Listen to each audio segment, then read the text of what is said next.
Alrighty, fans, welcome to Sports Chat on this fine Mother's Day weekend. I got a few things to talk about, kind of a slow sports week, spring sports winding down.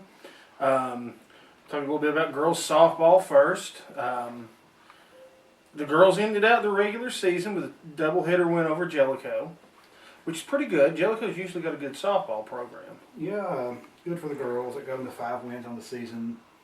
Probably the most wins they've had in a few years. I talked to Lindsay Tomlin. She said she's a senior hind catcher.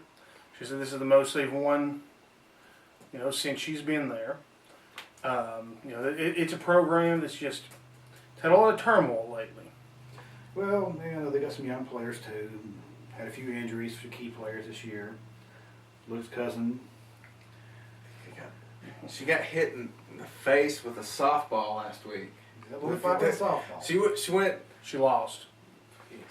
She. If anybody's wanting to keep up with how many times she's got hit, that this season that was twice. The first time was on the ankle, which left a nice imprint of the ball on her ankle. It's pretty cool. This time it barely fractured her nose and sort of blacked her eyes a little bit. And she wasn't upset because she got hit in the face. She was upset because the hit in the face ruined her weekend plans.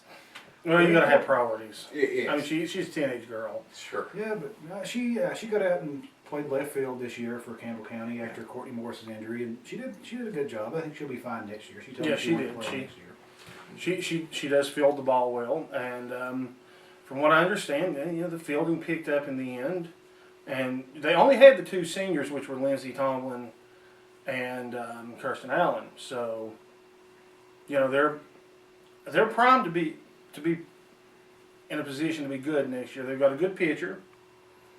If Courtney Morris decides to play again next year, an outstanding fielder. Jordan's a great fielder. Of course, we'll have to replace the hind catcher and the shortstop. The catcher's a very important position, shortstop in softball, so we'll see what they can do. But I expect them to improve some next year. Hopefully, anyway. A lot of really good and well-established teams are in their district, so that makes it tough. It does. I mean, Carnes, first game we went to, wow. Carnes is a juggernaut. And they're classy. I don't say that about Carnes programs a lot. Mainly football and basketball stemming from the long-standing rivalry, but Carnes showed a lot of class at Campbell County. They really did. That game, the coach handled the game and their extraordinary lead very well.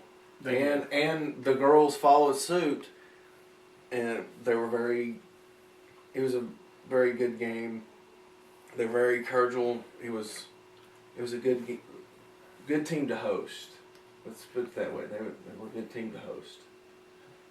Baseball wrapped up their season. Unfortunately, they lost 1-0 in the district. They did. Game. But they had a really good season. Very high-powered offense. They only lost maybe 2 seniors. Was it Kelly? They lost 5 seniors. They lost Kelly McCamey and Andrew Dykes are the 2 that I can think of off the top of my head. I think Cody Willoughby was a senior, and there's 2 more, and I apologize. I could never think of all of them. So, there's a bright future there. Bo Ferris coming back, Hickman brothers coming back. They definitely swung the bats hot this year and finished close to the top of the East Tennessee standings in runs scored. Lance Weber is one of the seniors, I do believe. And so there's one more, and again, I apologize, I'm drawing a blank here. The key in baseball is always going to be pitching and defense. It helps to be able to hit the ball well, but if you get a good pitcher out there, you got half the battle won already. And of course, you're going to get some good ones coming up from the middle school, because middle school baseball had a good season this year. Yeah. I really like Brad Collette as a coach at the high school.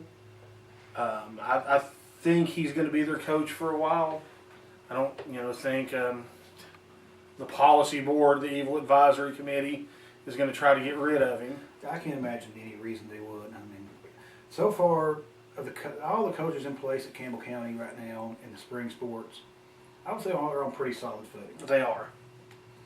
We got a new football coach, so obviously he's not going to make any moves. And, we got a new basketball coach. You're not going to make any moves there. And the girls' basketball is extremely successful. and primed for a great season next year. So I don't see any moves being made. I hope not. I would hope at Campbell County High School at least, coaching changes are done for a while. I think they will be. In fact, the biggest fear you've got to have now is, Coach Minot was promised a lot when they brought him in. Yeah, and I've heard rumors that he's not getting some of those promises fulfilled in short order, and it's affecting how he's handling spring practice so far. And that's bad. Spring practice is so important. When you make promises to a coach and say you're going to do this, this, and this, you should try your best to fulfill those promises. Especially a coach on his level. Yeah, he has he's got a very good pedigree in coaching. He's Came a down. college coach. Came down from college to coach at Campbell County High School, and now we're not giving him what he wanted. That seems like a good move. But I really have high hopes for him. I personally always liked Coach Wells. I think Coach Wells did a lot with the program, and the program's in better shape now than it's ever been. He definitely brought sustainability to the program, Right. which the program, as you can contest, Pat, never had before. No, it didn't. Well, he showed you can win and make the playoffs at Campbell County High School, even in that brutal division district they played in. And they even played in a more brutal division when he made the playoffs. I I mean, believe they had to play Oak Ridge and Kingsport when he They- made the they- playoffs. and Jeff County and Sevier County, and Science Hill, who's usually pretty good. Had some big wins that year over Jeff County and Dobbins Bennett. Right. I mean, it's just, and years from now, you're going to look back at Campbell County football, and two names you should always remember are Dwayne Wells and Chris Schaus. Because Schaus was a long-time assistant, gave so much to that program.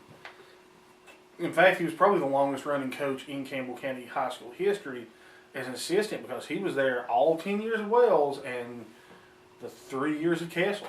So it's kind of unheard of. Well, we're going to hope that Coach Minot gets what he was promised, gets his whole staff in place, and decides he wants to stay at Campbell County. I hope so. I mean, I I talked to Phoenix, ran into Phoenix Asher at the movies the other night. He's very excited about what's going on coaching-wise at Campbell County High School. Of course, Jacksboro Middle School is about ready to kick off spring practice. They've got 2 scrimmages during the spring, both of which are away. And then they'll have 2 scrimmages in the fall, both of which will be home. We talked to Daniel Lasley last night. He seemed pretty up on football. There was as we had gotten there seemed to be a pretty good round table of football discussion going on.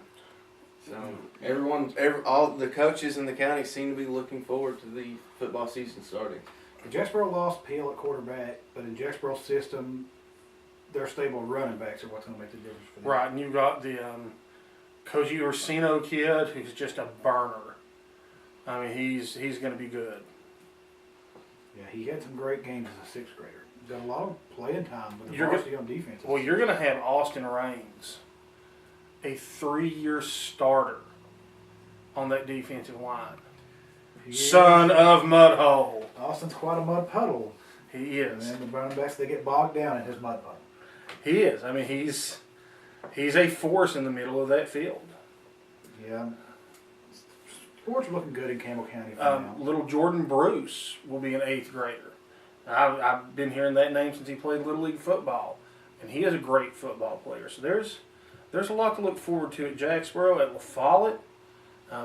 Chris Honeycutt's now the coach, I believe, and they've got a little bit more rebuilding to do than Jacksboro. Losing your coaching staff and your starting quarterback in the same year is a pretty tough thing to overcome. So they didn't lose the whole staff, but they lost their head coach. They actually did lose most of the staff, I reckon. I was thinking one of his assistants stayed on. Russell will be there. Okay. Coach Russell is La Follette's equivalent to Chris Schaus because he was there through Rutherford and Lonnie Van both. And the thing about La Follette, they run a specialized offense, especially at the middle school level, that heavily depends on a really, really outstanding quarterback to run that offense. So I suspect there are going to have to be some changes made. with that There will offense. probably be an offensive change. Unless, by some just great stroke of luck, there's another great quarterback up there waiting, which You know, it would take a really great quarterback to run that offense in the way they did. So Also coming up, we've got the sectional track meet, yeah. which leads up to the state track meet. Be at Hardin Valley next Friday. Pretty much an all-day event there Friday. Right, it's going to be big. A lot of athletes, you know.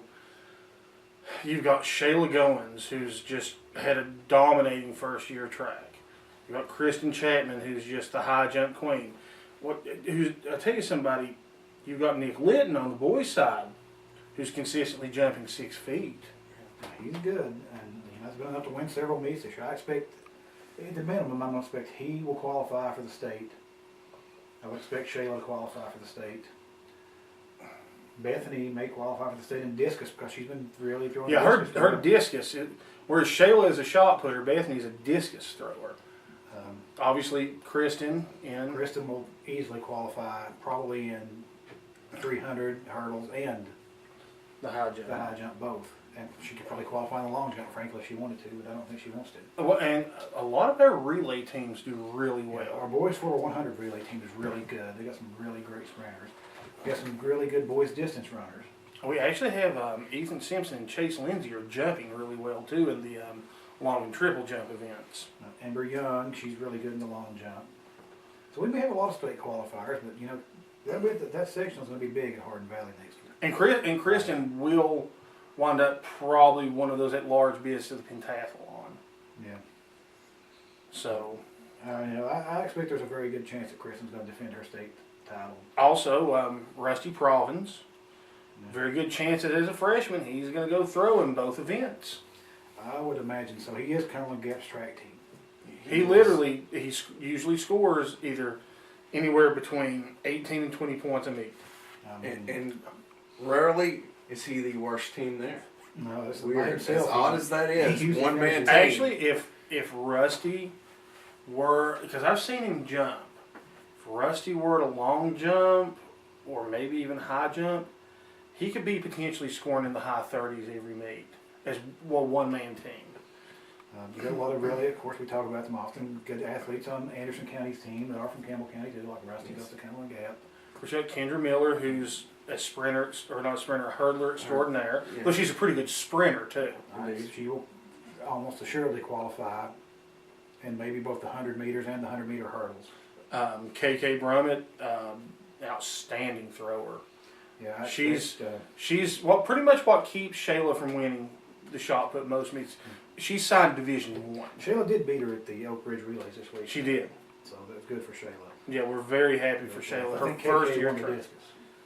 KK, she's Division I signee. She's very good at what she does. I expect her to qualify, move on up to the state. Yeah, Anderson County's also got some good relay teams. Expect Lauren Evans from Campbell County, Lauren's a great distance runner. 1600, 3200, usually wins from what I saw. So I expect she would probably qualify for state or come close to it. So yeah, I mean, there's a lot to look forward to. Tennis team, I'm pretty sure closed out playing the region tournament. They had to play Oak Ridge first round. I've not got any official reports yet, but I've not got any reports that they've won yet. So I'm going to check on that for the next segment. Oak Ridge is tough. In every sport. You got Oak Ridge's facilities for track, for everything.